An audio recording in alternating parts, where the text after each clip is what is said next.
We can't make you a morning person, but we can make your mornings better. Switch on to 94.3 Royal FM.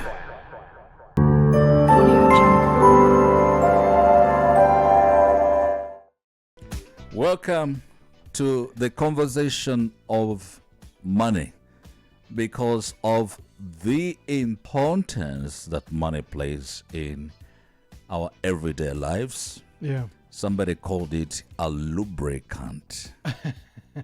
It makes easy the life that we live every day. That's right.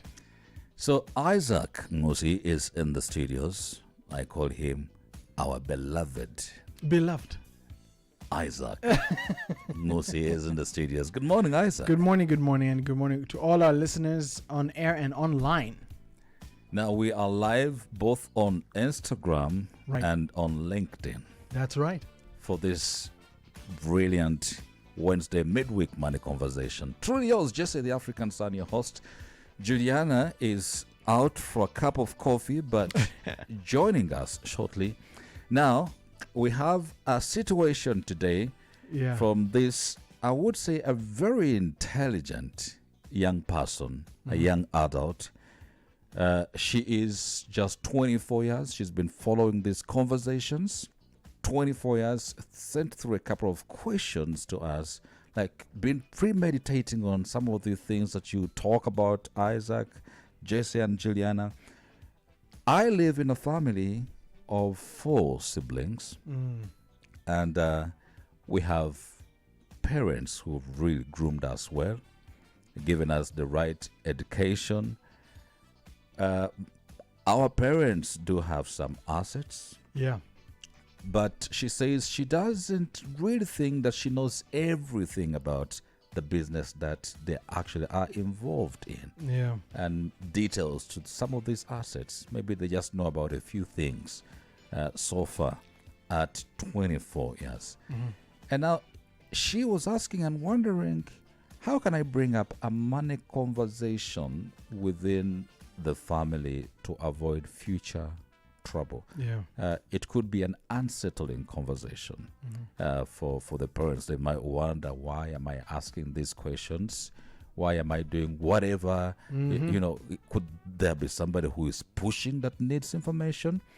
And so her first question: what is the best way to initiate a conversation about family finances without making my parents feel uncomfortable or defensive?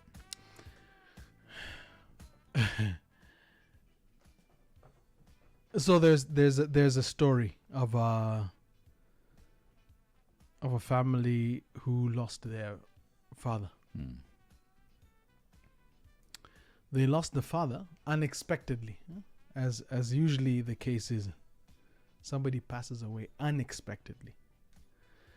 And in this family, the father and mother were in business together. Now, the father passes away unexpectedly, and there are some unknowns between the father and mother when it comes to assets in the house, bank accounts, access, details, because it is an unexpected passing.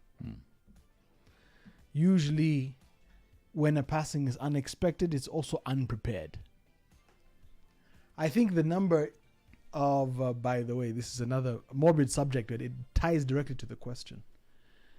How many of us have living wills? A legal document that says what happens to what we own and what we possess in the event we pass. And this document is supposed to be public knowledge to every family member. It doesn't have to be public knowledge to everyone, but it has to be, somebody has to be aware other than the person in question. I think lawyers usually. So a lawyer will obviously be aware. But also if the person is a couple, is not a single person, then the partner should also be aware. We should not be moving mad with our partners, not letting our partners know what's happening. But in this particular situation with this with this man who passed away, his husband and father who passed. There was money unaccounted for. And not accounted for because it was poorly used or misused. But he had kept money for some activities for the family, and he did not tell anyone. So that money, it's somewhere, but no one knows, and no one can get it. There's land that he had recently purchased, and no one was aware in the family where it was, where the documents were. Even organizing in the house the documents for different things that you possess. Where are they? How are they kept? Which corner? Which cabinet? Which file? Unless you're going to tear down the whole house, looking for things and organizing things again, because you're not the one who did the organization yourself. What about on the computer? The records that you have in your email, that other people don't have access to. The reason why I bring up this particular example is that it might be an avenue for us to introduce in sensitive situations like family meetings, papa, mama, brothers and sisters, especially when you're grown up. You have the siblings are grown, are adults. What is our plan for our parents? What is our plan for our family? What is our plan for our children? What do we have? How can we use it well? Who is asking these questions? The one who is disturbed and the one who is listening to the radio show this morning and online. That one is the one now who's in charge. If you are troubled enough to listen to the show, be troubled enough to bring up the conversation. Because what is worse or what is more of a greater consequence is not having this conversation, and then life happens to us. And we are unprepared. And life happens every day. True. I have a similar situation. There's this land which it's just next to my property. Yes. And the land had been idle for so many years. So we would wonder who really owns this land. Everyone came up with stories. Oh, this is a doctor who left and went to the US, had left their property here. Until one time when somebody came to sell to me that same piece of land, pretending that it was their land. Yes. Only for me to go through verification and find the land doesn't actually belong to them. I get the details. It belonged to a woman who apparently died. I could not find the woman anywhere. So I started to do internet searching. Wow. And I found that actually she had done some work at RRA there, building some symbols on the outside. And went into the details of even finding who could be the surviving husband. I find the surviving husband. This is like 2 years after, when I reached out to him because I found his number somewhere on somebody's CV that was posted online. So I called this person. Then I am sorry because I'm going to tell you something you might perhaps not know about. And it is about a property that belonged to your deceased wife. And say, what kind of property are you talking about? So it's a property somewhere at the lakeside. So what kind of properties are you talking about? Imagine. Till today, he wants me to compensate him for that property, but he has no documentation. He's called all the children from abroad.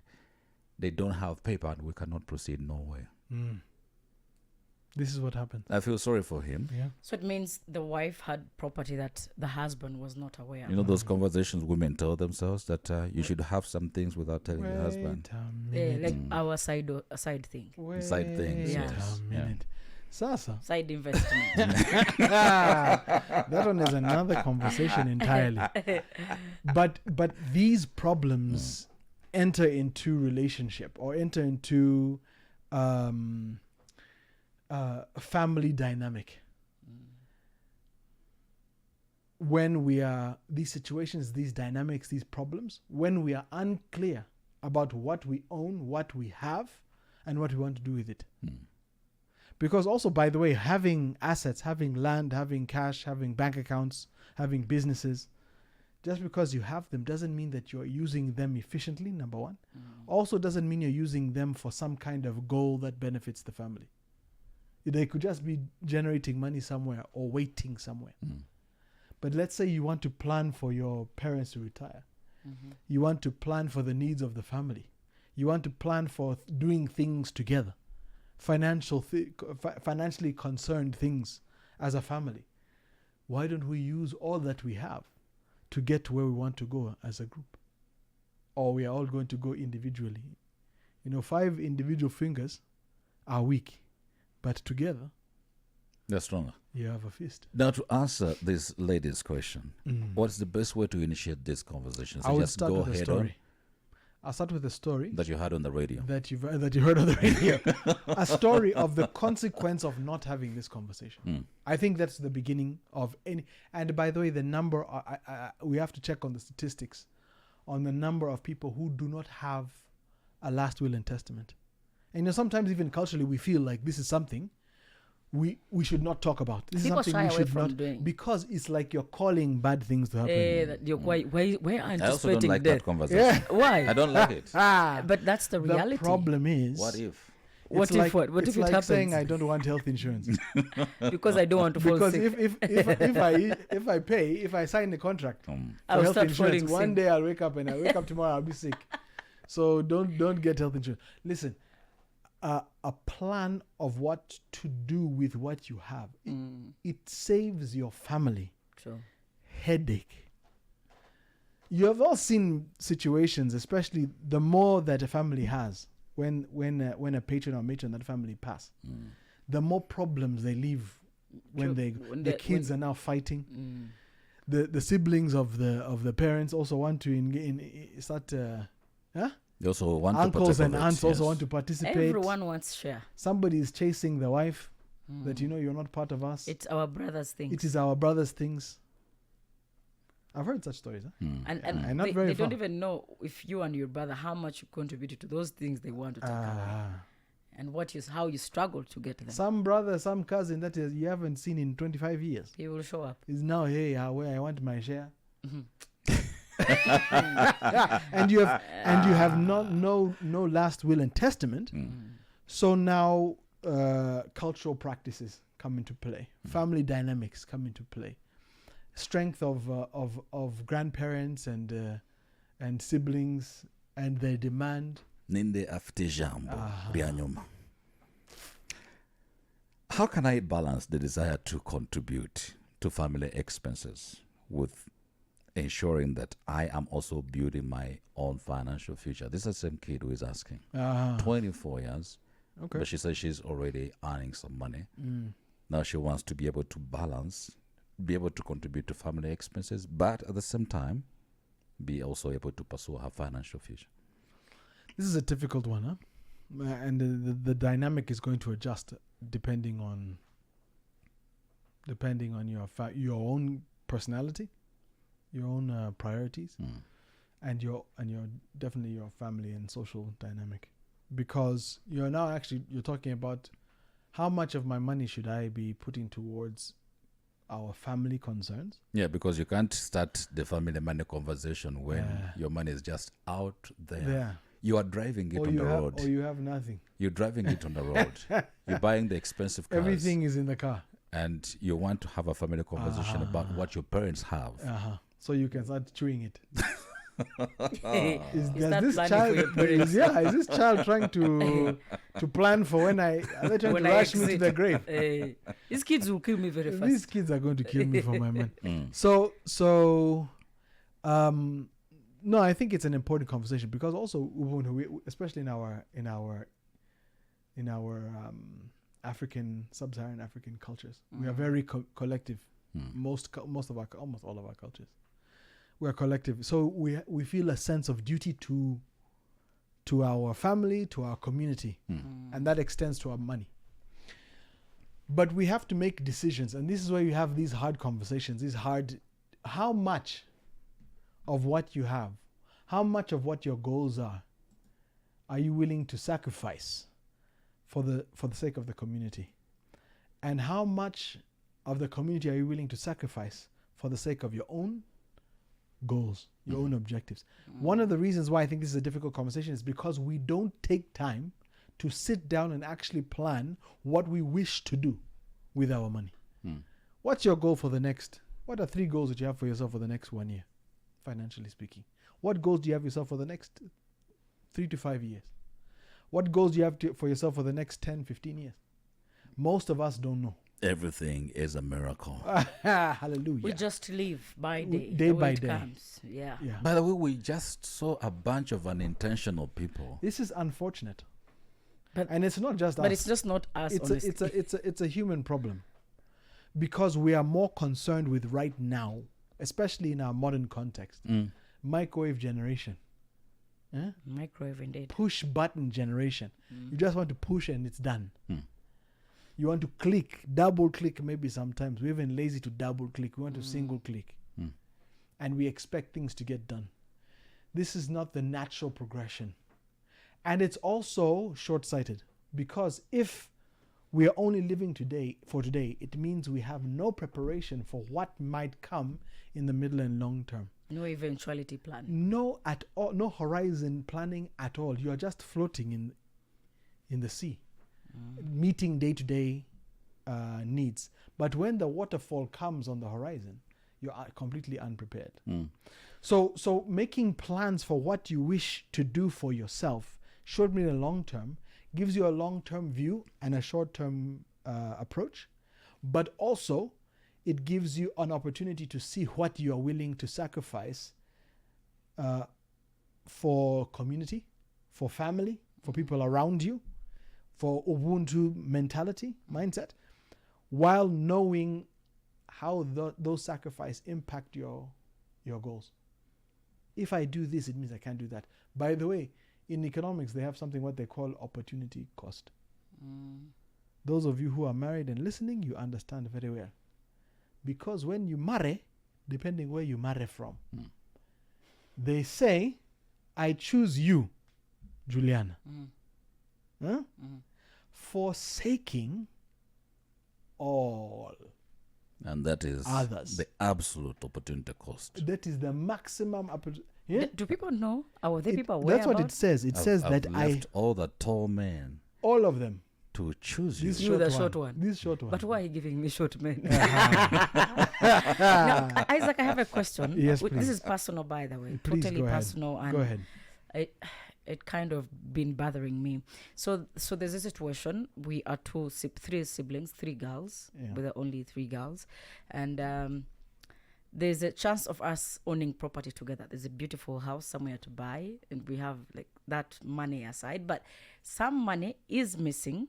And then I can probably afford that money personally. I have it on my personal account. But then I've been thinking, is it wise that I buy that property that I want to buy with my siblings, or I actually put this money and buy my land somewhere else? Alone. But when you know. Because it's been, so question is, well, we're going to buy the property. We'll have 3 names there as 3 sisters.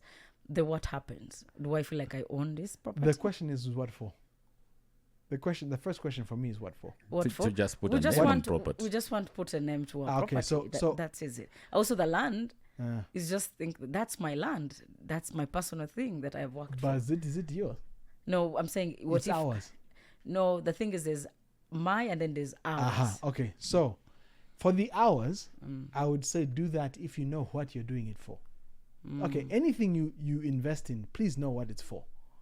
And it should be for a good reason, the one that you're not willing to sacrifice. So if it is ours, know that ours comes with problems. Yeah, ours come because now, you have children. When it's your child, the decisions are easy. When it's our child, the decisions are not as clear, right? Because if it's our child, then we need to make decisions. If it's your child, you do what you want. Right? If the land is yours, you do what you, within the bounds of the law, of course, but you do what you want, within the bounds of building, construction limitations, city. Or reselling if you want. Yeah, you can sell it. It's yours. You can do what you want. When it's ours, maybe we are getting that land so that we can build a house for our parents. We can afford to put a house that we will live in.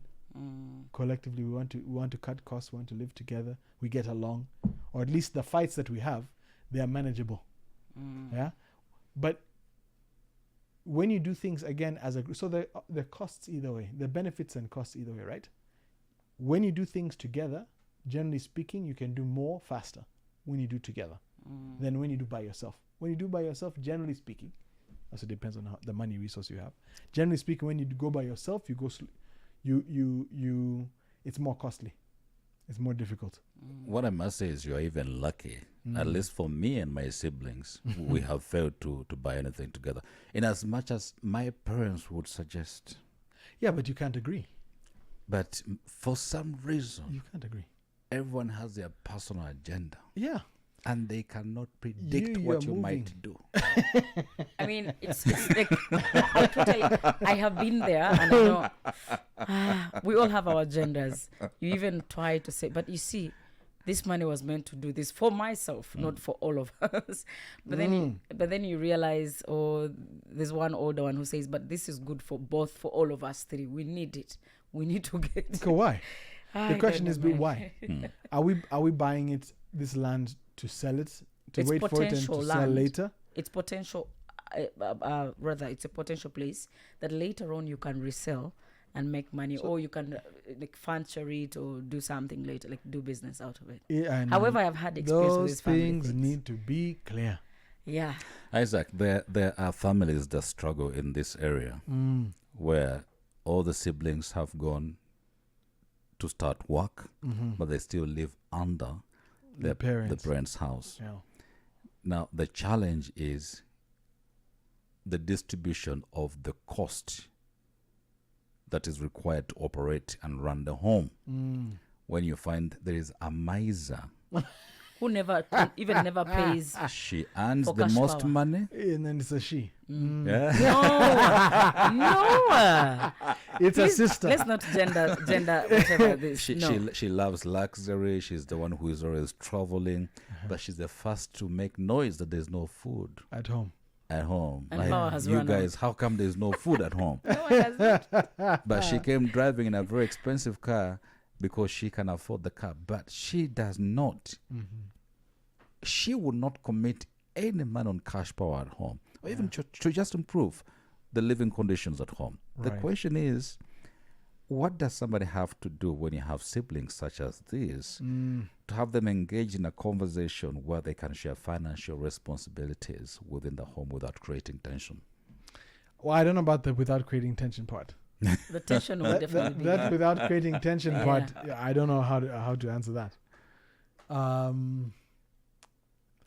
But I mean, there are many ways. There are many ways families address issues. So it's not like one size fits all.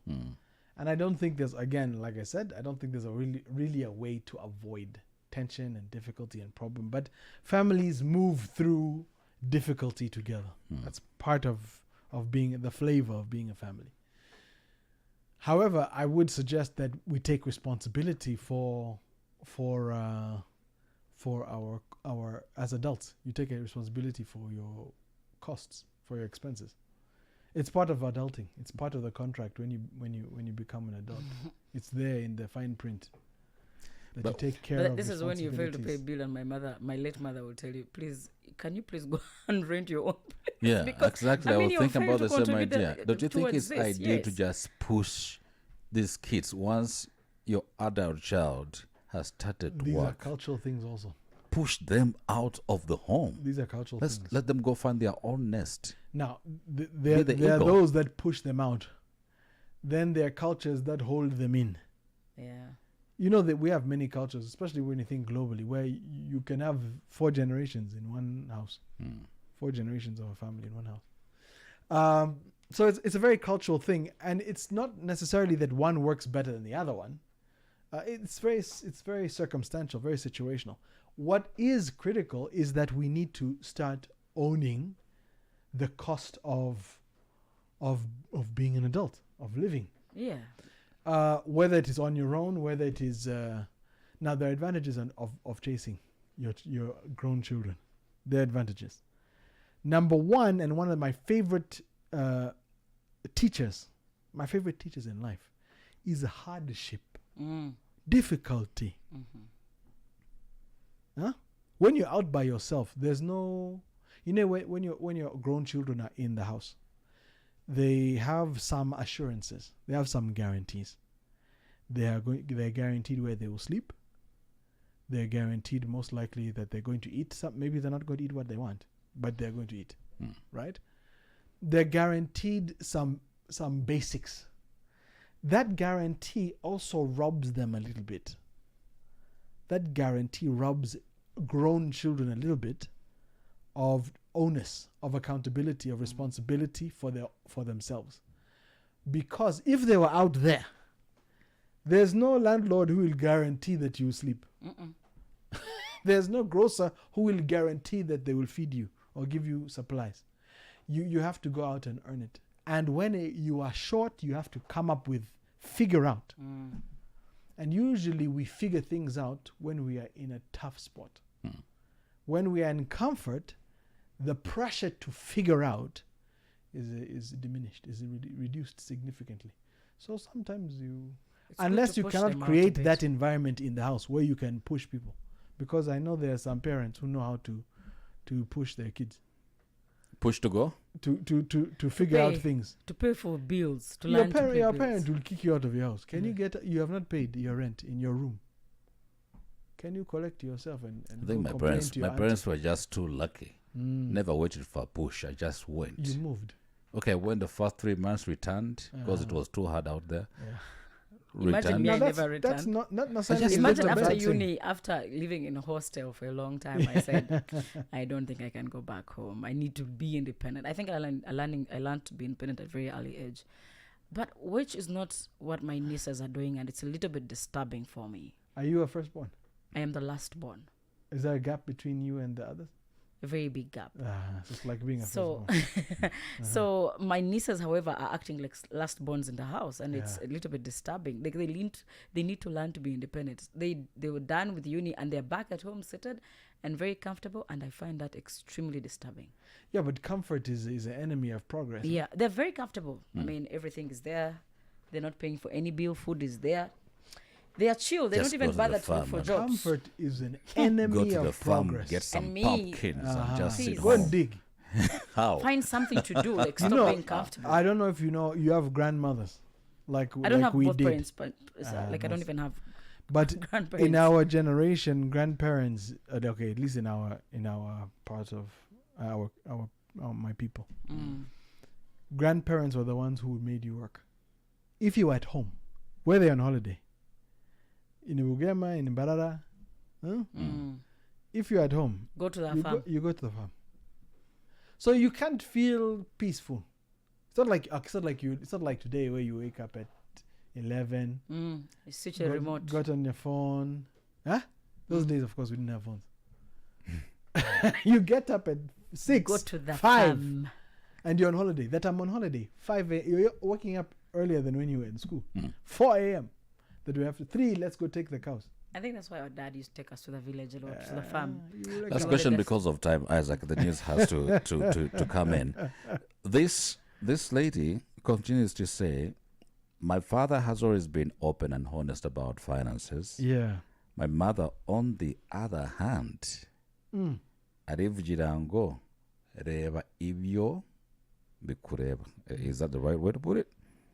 Focus on what concerns you. Ibindi. Yes. Bihorere. Leave those others. How do you bring the mother on board into this such critical conversation? No, these are conversations. These are a couple conversations. These are a couple conversations first. And so there's some difficulty there, because you might have to now become wise how you navigate the issue.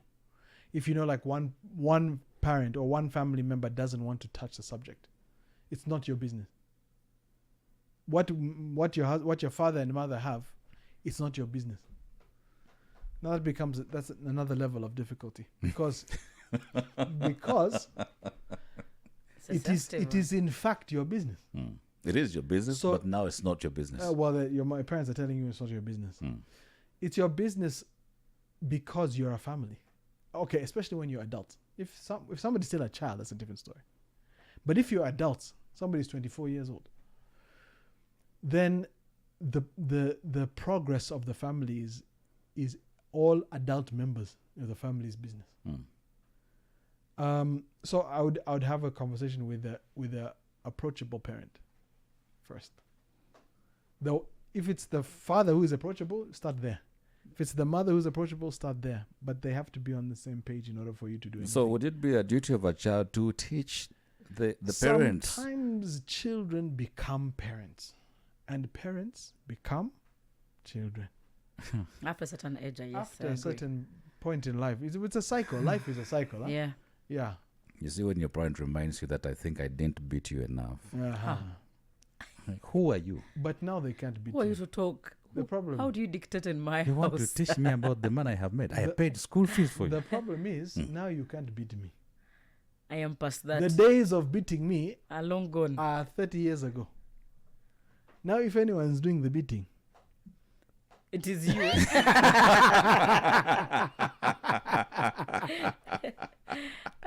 The money conversation has to come to an end. Thank you so much for being with us. Join the money conversation with Isaac Nkosi every Wednesday at 8 a.m. on Kigali in the Morning.